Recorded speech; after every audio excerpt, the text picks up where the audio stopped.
Hello there. I'm Hazel, and welcome to my composting masterclass. Now, I know what you're thinking. A masterclass about rotting vegetables? Has she gone mad? Well, stick with me, because by the end of this, you'll be as excited about compost as I am. And trust me, that's quite excited. I've been known to bore people at dinner parties talking about my compost bins. My family's given up inviting me. So you asked me two brilliant questions. First, what composting facilities do you need for your plots? And second, is making good compost really an art? Well, I love that second question because it shows you've been watching YouTube, haven't you? All those videos making it look terribly complicated with thermometers and precise ratios. Here's the truth: if composting was that difficult, nature would never have managed it. 4 millions of years without us.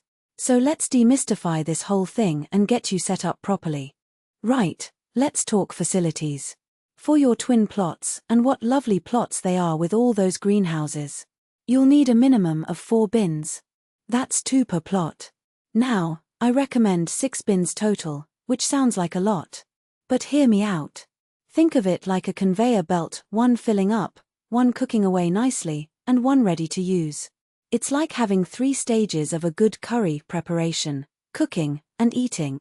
Each bin is a cubic meter, which is basically a meter in every direction. Why that size? Because compost is like a good party. You need enough people to get things going. Too small and nothing happens. Here's your 3-bin system in action. Look at this, it's beautiful, isn't it? Bin 1 is where everything starts. That's your fresh stuff going in. Every 4 to 6 weeks, you turn it into bin 2. Now, turning is just a fancy way of saying fork it from one bin to the next. This isn't complicated. You're adding oxygen, which the microbes absolutely love. Think of it as fluffing up a pillow, but smellier. Then into bin 3. And that's your finished compost. Lovely, crumbly, sweet-smelling black gold. Each bin is a meter cubed. And trust me, once you get this system going, you'll never look back. Now, building these bins is dead simple, and here's the best part: it's basically free. You need 4 pallets per bin. Go ask at builders merchants, timber yards, or check Gumtree. People are desperate to get rid of pallets. I once had a man deliver 12 pallets to my plot because he was so pleased someone wanted them. Stand 3 up. As your back and sides, bang in some corner posts to keep them steady, wire them together, and Bob's your uncle. The 4th pallet is your removable front so you can get in there. Stick an old bit of carpet on top to keep the heat in and the rain off. 20 quid maximum, and you're sorted. I've built mine for absolutely nothing. Where you put your bins matters, love. First rule: bare earth. Not concrete, not paving slabs, bare earth. Why? Because the worms need to get up from below, and they're your unpaid workforce. Brilliant little things, worms. Put the bins somewhere accessible but not taking up your best growing space. A bit of shade is nice, full sun dries them out something terrible. And near your water source because you'll occasionally need to dampen them down. Not next to your plot boundary though, be a good neighbor. Nobody wants to look at your rotting cabbage leaves while they're having their morning cuppa. Right, this is the most important slide in the whole presentation. The 50-50 rule. Greens and browns. 50-50. That's it. Greens are your nitrogen, wet, soft, quick to rot. All your vegetable peelings, grass clippings, young weeds. Browns are your carbon, dry, woody, slow to rot. Cardboard, newspaper, autumn leaves. Mix them 50-50 like a good lasagna, layer, layer, layer. Don't dump a massive pile of just grass clippings. I did that once and it turned into a slimy, stinking mess that even the flies avoided. Not my finest moment. And don't just add cardboard or it'll sit there for years looking at you. Mix them up, and magic happens. 3 golden rules, that's all you need to remember. 1. Get the mix right. We just covered that, 50-50. 2. Keep it moist like a wrung-out sponge. Not dripping wet, not bone dry. If you squeeze it and water pours out, too wet. If it's dusty and dry, too dry. Just damp. And 3. Let air in. Turn it every 4 to 6 weeks. Or poke holes in it with your garden fork, or scrunch up some cardboard for air pockets. That's it. Everything else you read is just people making it complicated to sell you stuff you don't need. Nature's been composting for millions of years with these 3 rules. We're just helping it along. Now, let me save you from some disasters. Never, and I mean never, put cooked food in there.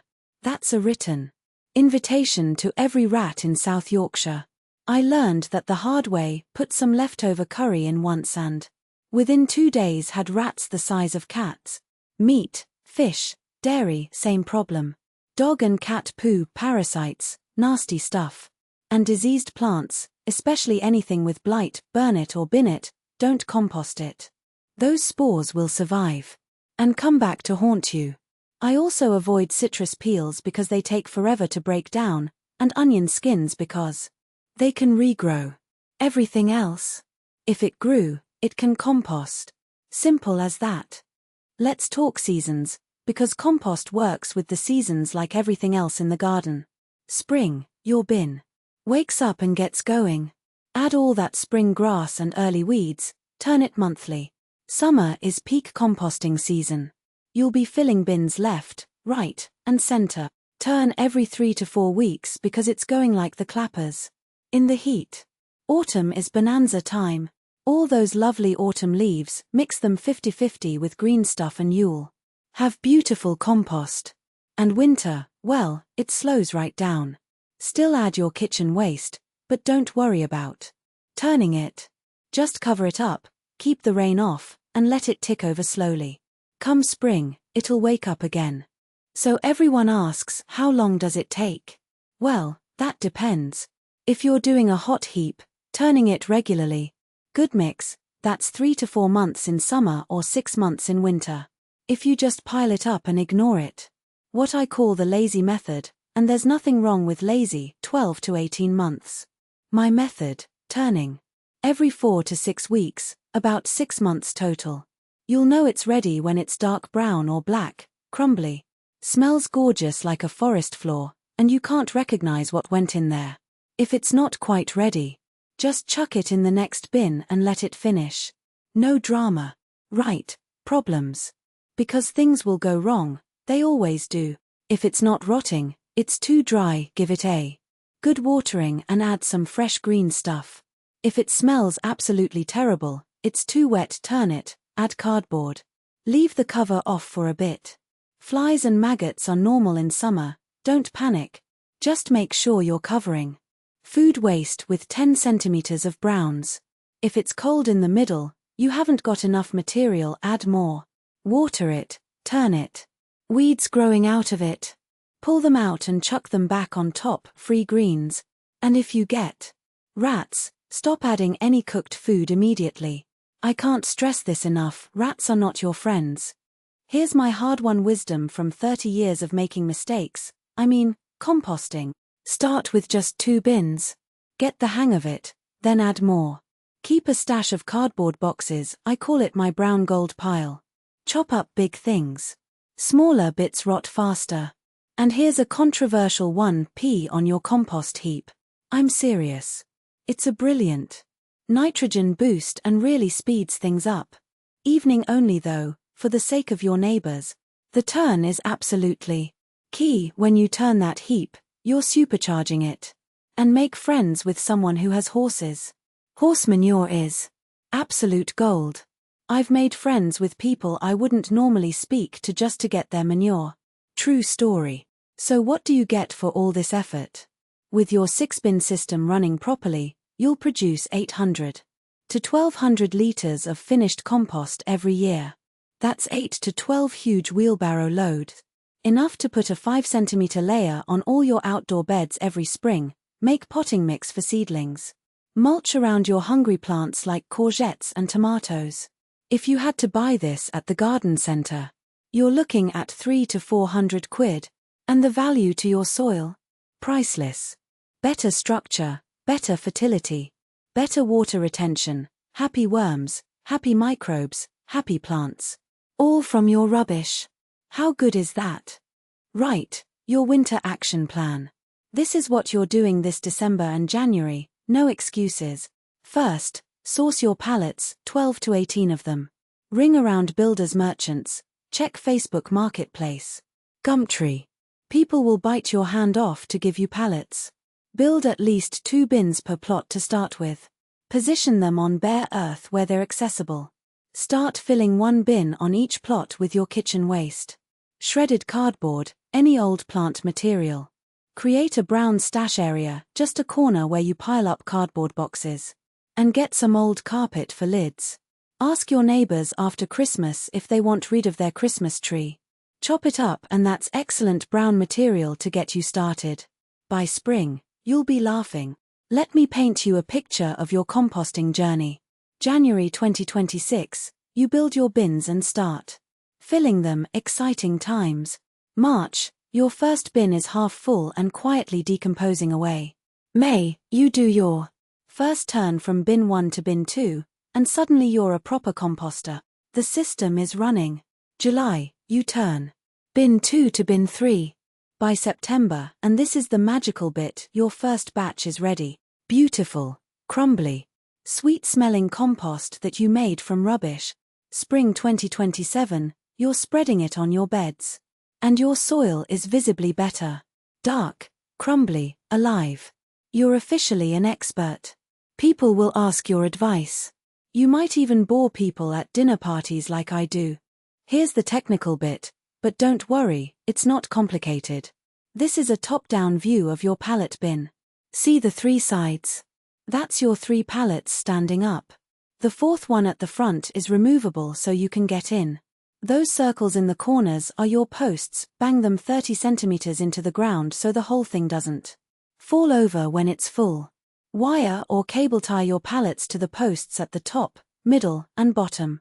The front pallet just sits there loose. Cover the top with old carpet to keep the heat in and the rain off. And absolutely must be built on bare earth so the worms can come up from below. That's it. You've just built a composting system for the cost of 10 quid worth of fixings. I'm quite proud of you already. So, is composting an art? You asked me this and I love the question because it shows you've been worrying about it. And the answer is no, love, it's not an art. It's more like making a stew. Chuck in roughly the right ingredients. Keep it moist, give it a stir now and then, and nature does the rest. All those videos telling you about precise ratios and expensive thermometers and special activators, forget all that. I've been doing this for 30 years and I still get batches that are too wet or too dry or just a bit odd. And you know what?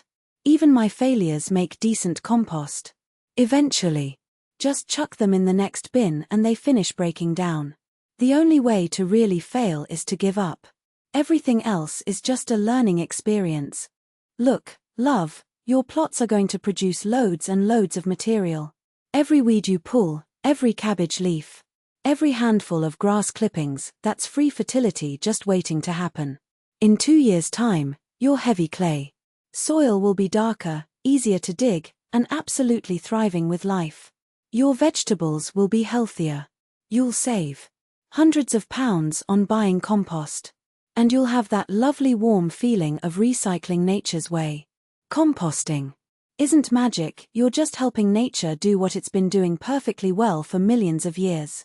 Get those bins built this winter, start filling them, and I promise you'll love it. Or at least, you'll love the results even if the actual process is a bit smelly sometimes. Well, there we are. We've covered everything you need to know about setting up your composting system. 4 to 6 bins built from free pallets. The 3 golden rules: mix, moisture, air. What to add and when. Season by season. How to fix problems when they crop up. And your action plan for this winter. If you've got specific questions as you go along, and you will have questions, everyone does, just ask me. Whether it's about what to do with a massive pile of one thing, or why your compost smells like something died in it, or how to use the finished product, I'm here to help. Now get out there and source those pallet. Happy composting, and here's to beautiful soil. This is Hazel signing off, And remember, if it grew, it can compost.